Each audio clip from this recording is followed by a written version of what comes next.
Your Excellencies, distinguished guests, ladies and gentlemen, our moderator for the interactive session is the Executive Director, Policy Innovation Center, Dr. Osasu Idirisu.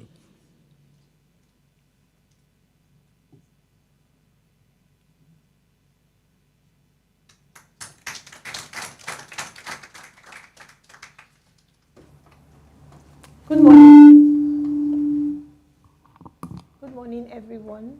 I stand on existing protocols, and I want to once again warmly welcome His Excellency, the presidential candidate of the Labour Party, Mr. Peter Obi, to this dialogue session. You're welcome, sir. Thank you. So just before we start, just a reminder that this is a presidential dialogue on the economy. So when we give time for questions and answers, we'd just like us to limit our questions to conversations around the economy. Thank you so much. Your Excellency, as we start this dialogue, I just want your opening thoughts about what your urgent priorities would be when you assume office, if you're elected on the 29th of May. So what are those key things that you would like to run with in the first 100 to 200 days in office? What should citizens expect to see, given the current situation in the country as has been presented by our colleague who is the Director of Research of the NESG? Well, I think, thank you. The first thing, without which there's no other, the other ones will never follow, is the issue of security. We'll aggressively, from day one, start dealing with the issue of insecurity, which have said that the enemies are no more formidable. I've traveled all over Nigeria. I've been to places that people said you can't go, like I mentioned. I've been to Pew in southern Borno. I went to Katangu in southern Gombe, where they say we shouldn't go. I went to Mubi in Adamawa. People ask them, why Mubi? As governor, I buried one day 20 Anambarians who were killed in Mubi. So when I arrived at Adamawa, I said, leave Yola, I want to go to Mubi. And again, they told me the same thing. These places you're going, you're not secure, we didn't have police, we don't have anything, and everything. I said, well, let's go there. People live there. I went to places, so issue of security of life and property is our number one priority, without which there won't be any other thing. Following that is the issue of trying to bring in some intangible assets that I can call low-hanging fruit, ensuring the rule of law, law and order, and a great environment that will start making people to have confidence to start investing in this. And of course, our main mantra is to remove the country from consumption to production. As you can see in the presentation, you see that everything here revolves around lack of production and not doing the right things, being a productive country. That's basically what we'll focus aggressively from day one. Okay, thank you, Your Excellency. So within those first 100 to 200 days, we expect to see traction in the area of security. I can tell you that from day one, activity in Anambra, from day one. Because there's no other thing to do. The president is not even secure today. They're telling him places to go, and he say, you can see the president now being asked not to come to the state. So what else is he going to do if he cannot even move around? So from day one, even as I speak now, I'm the only candidate who have said I've interviewed the AG of police, I've interviewed all the security heads. The day I went to see the present AG of police, he told me why he was. I said, listen, I don't want to go into office and start telling people what I saw when I come in. I want to see everything from outside. So if it's not possible, let me stay where I am. So from day one. Okay, thank you, Your Excellency. Our numbers, like have been presented here today, suggest that there's been economic growth, but that growth has not translated to improved socioeconomic conditions it has not even translated to improve living standards. You know, living standards at an all-time low in Nigeria as we speak. And then given the rising unemployment and underemployment, with youth disproportionately bearing the burden of this unemployment crisis, what are your thoughts around improving or scaling employment opportunities when you assume office? Well, for me, when you move, like I said, from consumption to production, what I expect that comes with issue of creating jobs. Today, you have most of them, even from the rest that have been shown here, you have most of your states, most of the subnationals virtually living on sharing whatever they can get from the allocation. There's nothing happening. Even the so-called productive sectors like our manufacturing sector, everything, look at the percentage our manufacturing sector contribute to GDP. That's less than 10%. If you check all other countries, that's the comparable countries, is about twice that minimum.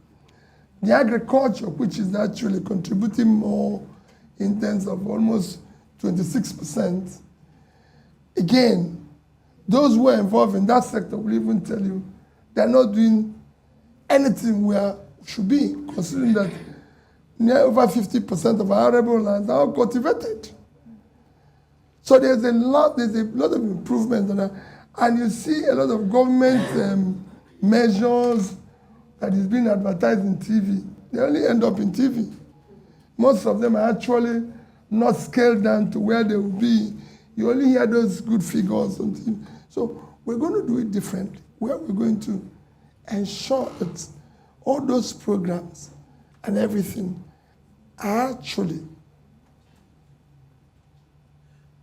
executed in a manner where they support the industries. But you can't do all this without dealing with the issue of power. And I've said that if you do the right support to power generation, transmission, and distribution, considering that it's been shown that power alone, if you get it right, can add up to 2% to your GDP. We are looking at figure 3.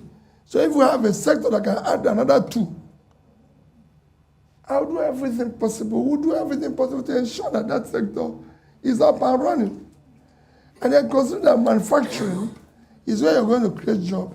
If you look at our manifesto, we say we're going to have an agrarian revolution that will support the industries and lead to exports.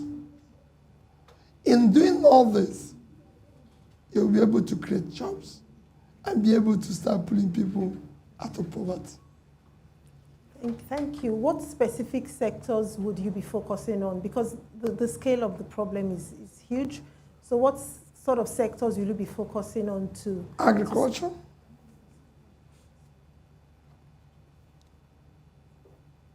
Manufacturing. And we support it in such a way that it focus on export. There's other areas where you can, of course, try to develop more, even in entertainment, even other areas that have shown growth from what is happening in ICT. But these are the fundamental things that a target that Nigeria must feed itself. Because we have our biggest physical access is uncultivated land in the north. And when we talk about poverty and youth unemployment, the north is where it is worse. And that focus on the north, considering that there are vast uncultivated land. I was telling somebody yesterday how I went to prison to discuss Niger State. You have 7 local governments in Niger State is under control of bandits. I discussed with the governor, the present governor. He can't even go there. Nobody goes to the schools there, everything is shut down. So what I do is that I took a tour. I went to the prison to see the young boys who are causing this problem, who have been arrested. Why did you do this? He said they have no job. Said, so how much were you paid in the last operation? 20,000, 30,000. None of them was paid more than 30,000. And that's what they paid him to kill somebody. And I compared that. I went to Kenya. I went to the flower fields where young people were cultivating flower. They were being paid $100. And unemployment in Kenya is less than 10%. I went to Ethiopia and saw where we were picking coffee. And unemployment is there. So, agriculture, if well supported, Niger State has fertile land that I can compare to the best in the world. Some of the people who are involved with agriculture here, and they can educate me if I'm wrong, but I'm sure it is because I saw it. And I came to the governor and said, no. You live on 776.3 thousand square kilometers of land. And all you get every year for statutory allocation is less than 50 billion naira. And this vast land is here, uncultivated. And I gave him an example. I said, it might not be a perfect example because you can say this is Western world. I told him, I said, Netherlands with 33,000 square kilometers, which you have 2.5 times, did agricultural export of $120 billion in 2021. If you do 5% of that, that's $6 billion, which are 650. Sorry, bankers will say it's 420. I don't buy 420, I'm very sorry. So it's 620, it's about 3.9 trillion. Almost 80 times what you get from sharing. So there's a lot we can do with the vast uncultivated land in the north. For me, that is where we should key in. When I met Shehu of Boronu, it was something I told him. You can't have this vast land, everything. Yes, the complaint issue of dams and everything. I said, but we have flooding somewhere. Why can't we start, we get the experts to tell us how to divert this water instead of causing us problem when we need it somewhere to do somewhere. There must be a way. These things are done today. So we can create dams and everything and all that. So this is my focus. Thank you. Now, we see right now that our borrowing projections exceed revenue expectations. So we're borrowing even more than the revenue coming in. And the quality of the borrowing, we're borrowing to service debt. We have an impending debt crisis. We're also borrowing, to pay even PMS subsidy. So what are your thoughts around alternative funding models for the country as we look at the outlook for 2023? What sort of alternative funding models will you be thinking about? Because the borrowing is not sustainable. Well, first is to discuss borrowing. There's nothing wrong in borrowing. Absolutely. It is what you use what you borrowed for to do. Borrowing is no country of the world that I know that is not borrowing money. None of them that I know that does not have debts. All of them. Even Norway with the 1.4 trillion sovereign wealth, it's still borrowing. Everybody borrows. Every country we've used as an example, even people those who are sophisticated, some professors, with my little experience as a trader, I know that the biggest country, which is America, today have almost 90% debt to GDP. Second one, China, have over 60 to GDP. Japan is 230. Even Singapore, people cite every day, it's 130% debt to GDP. The problem we have as a country is that the money we borrowed was just simply disappeared. Some swallowed by snakes, some swallowed by this. So nobody knows where the money went. So borrowing is not a problem. We will borrow more. I can assure you. We will restructure. Yesterday, I had a bank, a very top bank, and I respect. He said to me, Peter, I'm worried about this. You know, they said it's 70. If you add 40 something to 23, what that means, but you didn't add the borrowing of this year's budget, which is about 7 trillion. So it's about 77 now by the time we conclude this year. So he said, how are you going to deal with it? I said, well, listen, countries have been worse than that. And I can show you using an example of 2 countries that borrowed in the past few years. So we will first restructure what is existing today. After which, we will now, one of the things I said I'll do, that I must take a law to National Assembly to ensure that all our borrowing, like it's in Singapore, is for investment. And there must be investment everybody can see. On Thursday, I was in Bauchi, and I said to people, let's go and visit the tomb of Tafa Balewa. My vice presidential candidate asked me, Peter, why? And I said to them, for what this man did, our first loan as a country was borrowed in 1964 by Tafa Balewa. June 17th, he wrote the World Bank to borrow $82 million to build 760 megawatts of electricity generation in Kaiju Dam.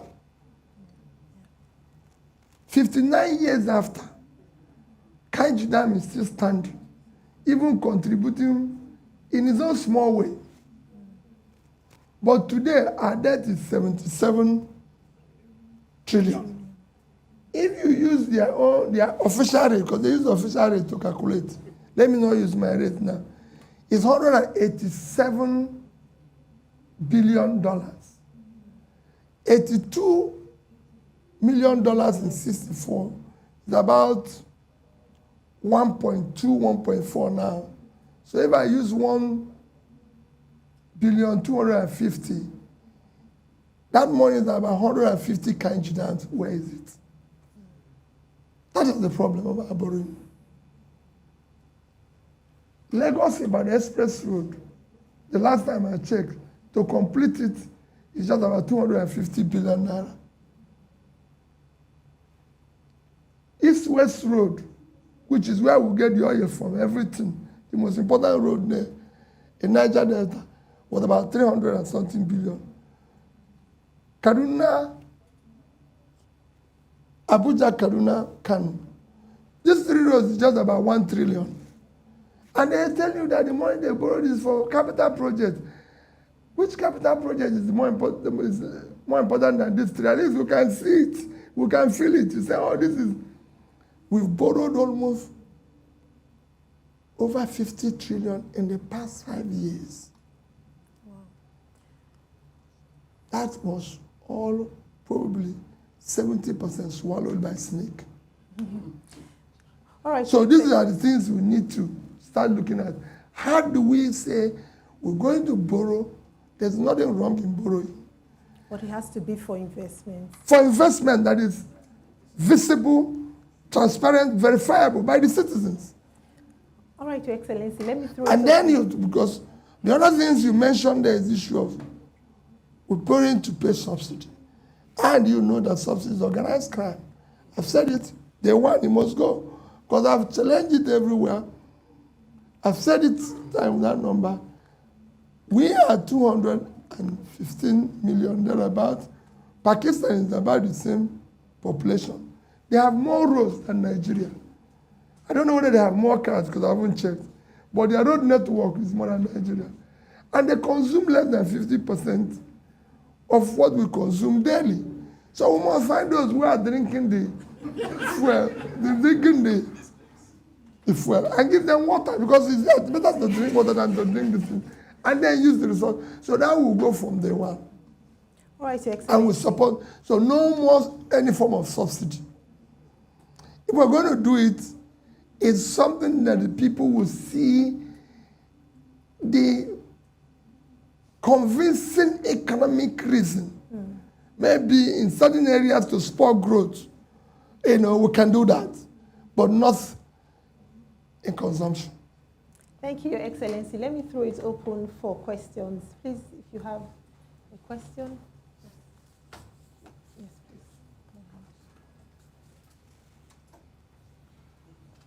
Good morning. Good morning, Your Excellency. My name is Lanre Akimbo. I'm a non-executive director with the Nigerian Economic Summit Group. I have a quick comment and a question. The leadership framework that you described, competence, capacity, compassion, I would like to add another C, which is courage, because it requires courage to push through the necessary reforms to move Nigeria forward. Now to my question. Given how jarring the data we've seen are, I've also read through your manifesto. To me, it's a bit light on quantitative performance indicators. But I also know that in your campaign, you use a lot of data points to buttress your point. What would be the top 5 quantitative performance indicators by which Nigerians, if you are given the opportunity to lead this country, should judge your administration? Thank you.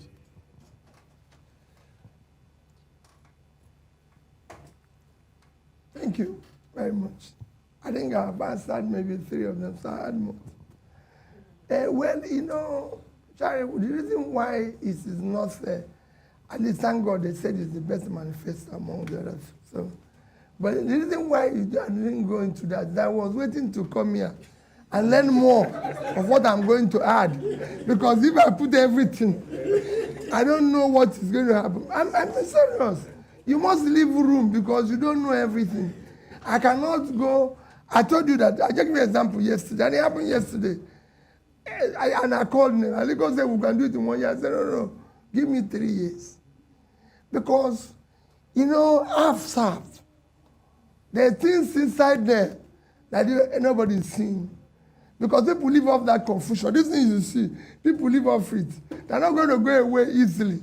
So you need time to also manage them. That's why I added some years for their management and going. So I said I talked about the issue of security. I've talked about the issue of unity in the country. I've talked about the issue of this. And I can go on. Those things you see there are light. I would like you to help me to add the things I need to add that will make it work. Because that's why you're here. I'm being honest with you. I spoke to a former American president. We had a very lovely meeting. He said to me, Peter, he asked me a question. What is the most important thing you think in leadership? I said, listening and learning. He said, can you do that? I said, yes. He said, you will do well. Because I can tell you, when I became president of America, half of the things I didn't know it before I came there. It was by visiting all those chambers and I came out with the idea that was more superior than what I came with. The difference between what I'm going to tell you now, which I said before, is implementation. Even if the worst person had come to Nigeria who didn't know anything, and started implementing what people have been writing for 28 years, things would have changed. Just said, I was telling them a story last night about Abacha. How we were almost supposedly be arrested for not paying duty. The port was congested. Everything was. Under Abacha, you clear goods so faster than you can do today. And we did everything. So we're supposed to be under arrest because they said we didn't pay duty. We didn't do anything. So we went to Abuja to see Abacha. We were 100. They said they were going to lock us up. Only 30 agreed to see him. And when they said I should speak, I started talking. Halfway, the man banged his table and said, call I need the minister. He said, form today. Put the congestion. You see this boy who is talking, which is me, chairman, thinker. That's how I got involved in the port. And when they finished it, everybody was clapping for Apaja for clearing the port. But all he did, he took decision by listening to us. That's all. If all these things that have listened to you, we won't be here talking. We would have been showing different data. So for me, it's a learning process. My manifesto is light on it, but all those things you saw, we will religiously follow it. Maybe increase based on what you're saying now. And I urge you, I'll be calling you, you give me things to add. I'm being honest with you. I'm collecting that like I'm collecting today. I'm adding them. Because I must run with them where people will say, this man is serious. Thank you, Your Excellency. Thank you very much, sir. My name is Emmanuel Ijewere. Agriculture is my new life. Yes. So, Your Excellency, we know that you'll be president of Nigeria at the federal level. The federal government really does not own any agricultural land. They all belong to the state governments. The plan that you have to now develop agriculture and make it a more productive sector of the economy, how will you, as president of Nigeria, be able to get this done? What is the plan? Because when that time comes, you have a situation where you might have governors who are anti-federal government. How do you handle this? These are the realities we are seeing in front of us. Thank you very much. So these things were actually already defined and in our own constitution. The reason why you have National Economic Council is that the federal government is supposed to meet monthly. You know the 70 that have gone wrong in this country? The federal government of Nigeria is supposed to meet monthly with all the governors to decide economically the way the country will go. And that their decision is supposed to be binding. That is why that while we were signatory to MDG, and part of implementing our MDG was the reason why our debts were cancelled. We didn't benefit anything from that debt cancellation because we're supposed to take all our MDG, streamline it into our development agenda, starting from national, subnational, and local governments. The same way it is when, if you go to the same constitution, you find out that the governor is supposed to meet with all the local government chairmen monthly. But I can tell you, even in my own case, I don't think we met maybe once in 3 months. It's not even proper. None of us even meet. Some local government chairmen not even meet their governor. You know, we were doing it monthly, but we found out, okay, it wasn't, we started doing it every quarterly. But it's supposed to be monthly. With that type of meeting properly implemented, I can assure you, no governor, anybody who says that governors might not oppose the president is not true. It is the president. I was telling somebody 2 days ago how a Lagos State governor spoke when he had an issue. And I was telling him, I said, can't you phone the president? Don't the president talk to you? And I was shocked. Under Yaradua, under Obasanjo, you can reach him. Under Yaradua, he calls every governor every month. He must call you. Mr. Obi, I think the state, okay, in your state. Is your state working? So there's no way you can have that, no matter which party. I governed the Anambra State with 30 members. No, none of them is from my party. No local government chairman from my party. No senator. No House of Rep. And I worked with them. It's a question of how you deal with it. Even Niger State governor told me who is now, it's ready to give everybody land. But nobody can go there if there's no security. If you give somebody land where he will go and he will come back alive, will he go there? No. So I can tell you, the North is willing. They know it themselves. Whenever I talk about the vast land in the North, they know. And they are willing. And their communities are willing. Because you're not taking their land. You are saying, for example, we're doing ad growers. Am I right? Yes. The thing is that when you go, you don't see that thing they announce in TV. I'm sure you are involved with it. Nobody sees them on the ground.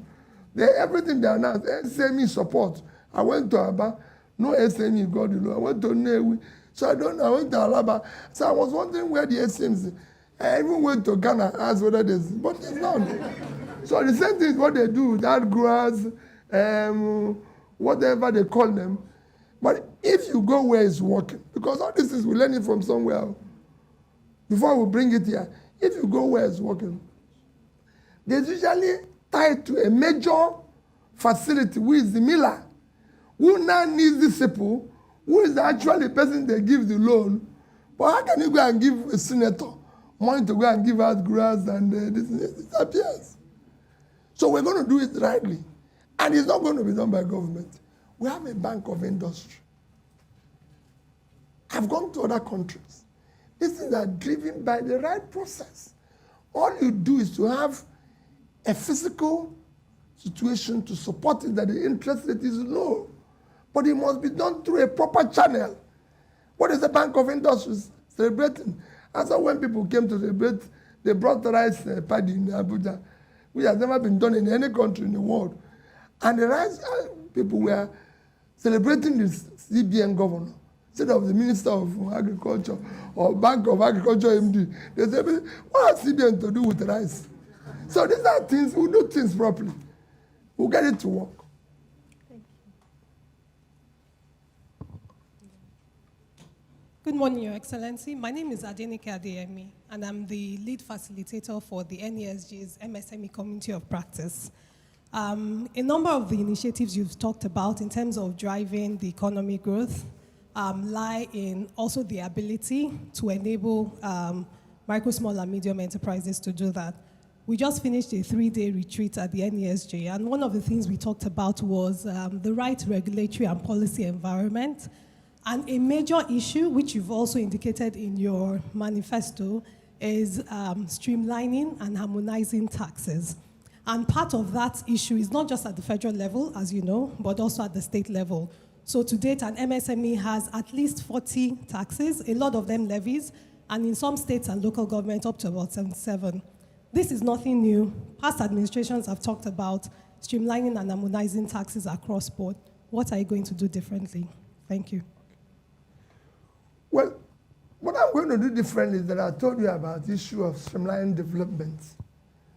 The reason why we failed in MDG is that China, today, the success of MDG, the example is China.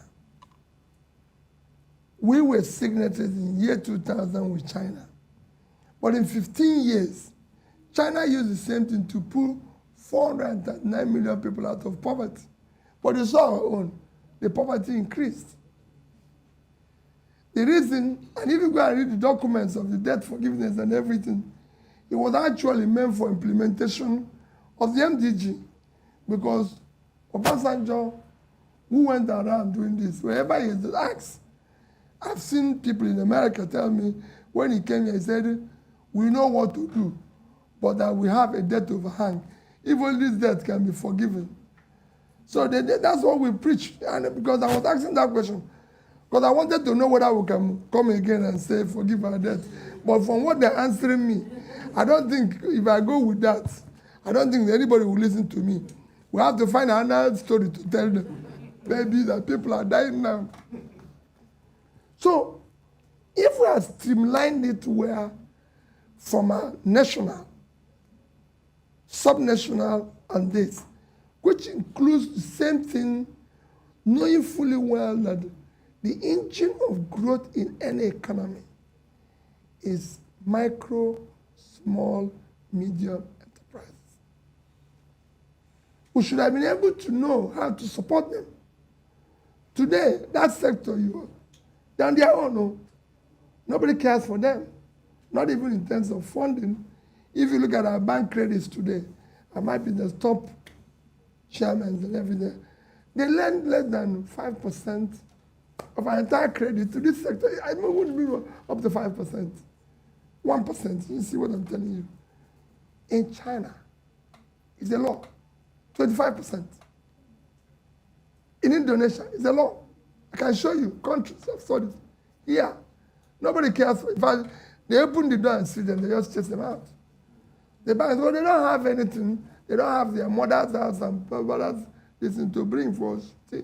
So that sector alone, in every economy, produces at least 50%. In China, 60% of the GDP, almost 65% of the employment. 60% employment in China is 514 million. That is 2.5 times our population, if not 3 times our population. And this sector, in terms of export production, it has gone to Bangladesh. It's women doing tiny things, sewing these clothes, they're exporting. That made them to export more in clothing than we did in oil and everything. So, streamlining it, we're going to do it differently. And fortunately, my sister came from that sector. I'm a trader.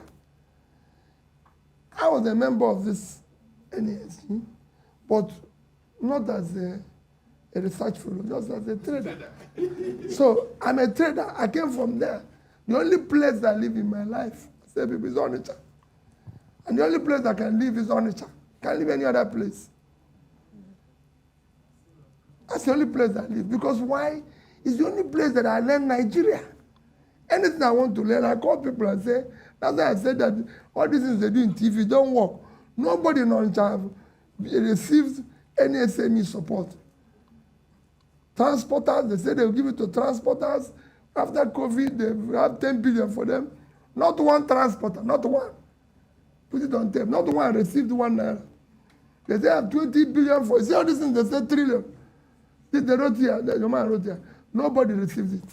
Quote me anywhere. Even me, donated money to it. I didn't get the receipt. I donated money in 3 countries. No, I'm being honest with you. I donated money in 3 countries during COVID. $2,000, $2,000. In this country, I donated 20. No receipt. The other 2 gave me receipt. Me. Nobody even said thank you for donating $20,000. Being honest with you. So that thing they wrote in here is just in this TV that you saw it. Finish. Nobody got it. So this is what we do differently. It will go to where it's supposed to go. If it goes where it's supposed to go, your minister for humanitarian said they spent $7 billion. $7 billion fighting poverty in the past 5 years. That's 4.5 trillion. Each state would have gotten 100 billion. The difference is in implementation. Thank you, sir. We'll take 2 questions together now. Okay. So, No, good morning, Your Excellency, everyone. Yes, My name is Owen Omogiafo. I am the President and Group CEO of Transcorp. I'm glad you've talked about power, because indeed everything we're discussing is kind of like the foundation, whether it's security, manufacturing, the MSMEs. When I used to run the entrepreneurship program of the Tonelulu Foundation, it was one of the things to complain about Nigeria. Earlier in your campaign, you visited Egypt. You went to see what was there. And last year, I met one of the people that you met, and they talked about it. We have 3 key players: generation, transmission, disco. In your 100 days, I know Dr. Sasuyi asked you that question. I just want you to pick one. What should we look forward to? My company is a key investor in that player. And we also are accountable to the shareholders. My AGM is coming up in March. And it will be I want to hear from you more on that sector. So that's one. Number 2, oil and we've talked about Nigeria's debt. I like what you said about we're taking the funds, we'll clearly invest it. Let's see, because truly there's nothing criminal about borrowing. OPM, other people's money. You borrow, you invest, but then let's see what is coming. Last year, Nigeria's oil production dropped. I'm happy to see my big brother up there. We missed an opportunity. What are we doing? Oil theft. What's going to happen? Now, for me in the power sector, I'm particularly interested right? Because I need gas to power my turbines. Last week I was in Afam to commission another turbine that is meant to bring 138 megawatts of power to this country that can power up to 100,000 homes. But guess what? I can only produce about 70 megawatts, 60 megawatts because I do not have gas. So how is this being sorted? Then last question, which may be more like a comment. Let's not take it as a question. It's about, I like this talk about Nigerian economy. I like what your question, Adenike. Policies that would encourage more inclusion of more women, not in politics, but in promoting and increasing the Nigerian economy. Thank you. Thank you. So just take one. No, so it's power, Oil oil and gas. and women. Your Excellency, my name is Emmanuel Ikazubo. Your Excellency, you know, a major problem we have, one of the problems we have in Nigeria today is that all the foreign investors have taken their money out. No one wants to bring in money because everyone is waiting. First of all, February 25th, the result might make some of them take a final decision whether they really want to be in this country or not. But beside that, the exchange rate, exchange difference, what do you think your government will do? Because we have this black market and the official market. No one wants to bring in his money into this country at an official rate, and you are asking them when they are taking it out, they can't get the official rate, they have to take it out at a black market rate, which means they're running it at a loss. What can we do, or what will your government do to ensure that we harmonize the black market and the official market? Or we should have one rate which everyone, all businesses, will use for bringing in and taking out their funds. Thank you. Okay, let me even start with I won't take your question away when it talks about the issue of race with even what my sister asked about multiple taxation. Because you say multiple rates, we will not have a multiple situation. Just like we do with taxation. If we have SMEs, we should be able to say, because the three levels of government sit together, we should be able to say, this is where we stand. And people will see it implemented. I was governor of Anambra State. You can go and check what happened there with the issue of, say, multiple taxation. Same thing goes with what they're saying. There will be one rate. This nonsense cannot continue. Cannot continue to allow people, we work, countries' rates have changed. Several countries have decided to have bad rates. And because they did the right things, the rates came reversed. Last year alone, because Angola did the right thing, their rate came down from almost 600 to below 400 when the oil price was there. We didn't, our own headed the other way around. After election in Zambia, the kwacha went from 22 to 16. And I can show you so many other countries where that changed. What is driving our rate of exchange? Rate of exchange of any country is driven by reserve. You people should know better. I'm talking as the trader now. And what drives a reserve? Your exports. What did your country export?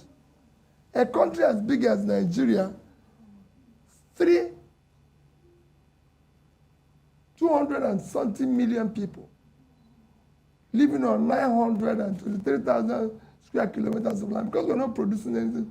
Our total exports in 2021 is 18.9 trillion naira. If you use my rate, it's under $30 billion. It's unacceptable. Compared with countries like Malaysia. less than a third of our land, about 290,000 square kilometers, with about 34 million people. Their export is over 250 billion, same year. Compared with a country like Vietnam, 331,000 square kilometers, a third of our land again. 100, half of our population, export over 350 billion.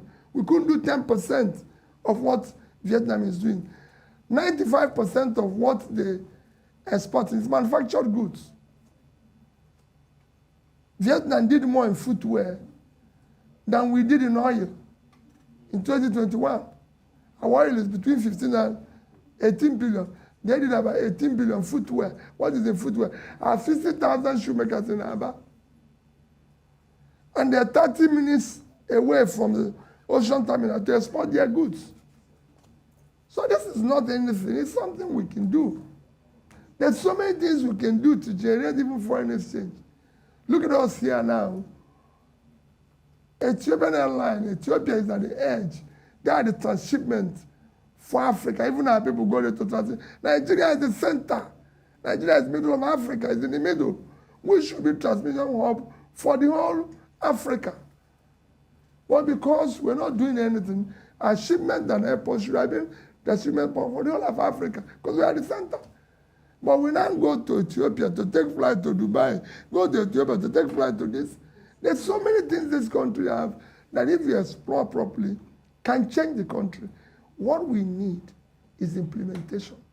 I've been governor. Anambra State was one place nobody wants to touch.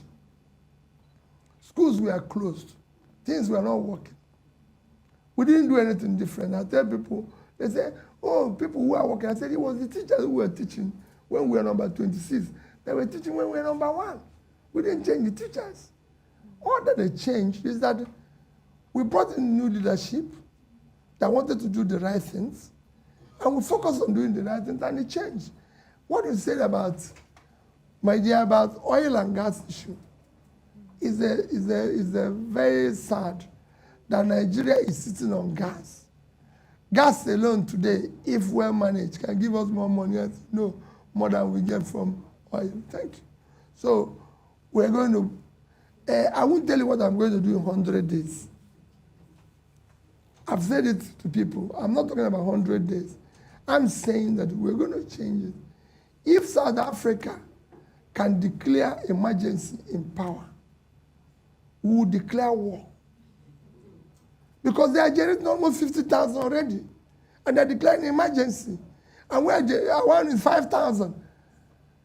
No, 5,000. No, 5,000. And we're at 5,000 for 200 million people.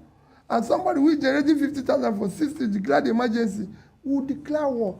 There's nothing in this power. When people talk about this power, I went to Egypt. I didn't go just to Egypt. I didn't go to India. But the 3 best countries in power, as you know, because it's your sector, in the past few years, we've doubled their power generation. Is Egypt. Egypt is now exporting power to Europe. It's Vietnam, and it's India. So, luckily, they're all third world countries. That's why I went to study them. Maybe there's something they did that is sophisticated. There's nothing. Absolutely nothing. It's something, God knows now. Thank God you met the people I met. I went to their offices and everything. Saw even the means. I went to the power. What they did is that it's very simple. They found out what you said. They found that it was, after the Arab Spring, they found out that power, education, health was a critical thing they needed to do to solve their problem and bring them to be domiciled in the presidency. As you know, power is an emergency issue in the office of the president. In fact, everybody in Egypt knows what is being generated. There's a board in the presidential office. There's one in the minister. Everybody. I went to the three places. They will say, this is power we're generating. This is what we are consuming. Yeah, we don't even know. Every Nigerian hears every day. Generation. Which one? The other one collapsed. The other one up. No, we can't continue that way. We will invest, just ensure that the right support is given, one, to you, the existing people. Again, deal with the issue of transmission. We'll not bundle it. It can no longer go on the way it is today. And then deal with the issue of distribution. I believe that the right support can change it. Even in our manifesto, I said, we'll ensure that we'll finish what is existing with Siemens, because I discussed with them what is happening. We believe that if properly implemented, supporting you people, we'll be able to do this by the end of this year, maybe 7,000. And then we'll put in 15 million, because what they showed me in Egypt showed that these things can increase annually. It's not going to take years. It's a question of the rights, doing the right thing. That's what we're going to do. Can I push the thing back to you, to the NESG something? And I'm talking to my brother here. Back 30-something years or so ago, Shell had led a process that was concluded of pipe gas all the way to the industrial hearts of our country. Into power generation, everything was approved by the Federal Executive Council. And then 2 meetings after, Nura Imam comes with some policy thing about how NEPA was not happy and this was not happy, and all of that died. Can we return to smart thinking like that again? Thank you. Thank you. Thank you. No. Oh, sorry. Yeah. Yeah. So thank you so much. Because of time, we'd like you to take your closing remarks as we round up this dialogue session. Thank you so much, everyone, for your contributions.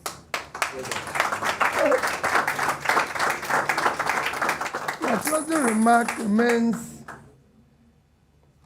that what you are seeing in Nigeria, the failure of Nigeria as a nation today, is cumulative effect of leadership failure over the years. All we're going through rests on the quality of leadership the country has had over the years. And that the difference between where we want to be and what we're getting is leadership. If we have the right leadership that is ready to implement the ideas that have been well documented through the NESG and other bodies in Nigeria, Nigeria will be a different thing. An assurance I'm giving you is that this month's election, please, it should not be by ethnicity or tribe. We voted that in the past. No tribe today buys bread cheaper. Everybody's hungry. This poverty we saw across the board. It should not be by religion. No religion buys bread cheaper. This poverty we are seeing is across the board. It should not even be by anybody's tongue. We've awarded people on their tongue. It is you now to take back the country and let it be different. All I'm offering you is that, and that comes with a new Nigeria, a new thinker, a transformative and committed governance that will be all-inclusive, that will make Nigeria work, that will make every Nigerian feel, I'm a Nigerian, no longer East, West, and everything. And it will be the end of the old generation. We must now start to build Nigeria. The people here can change Nigeria. And I think that is what we should do. God bless all of you. Thank you, Your Excellency.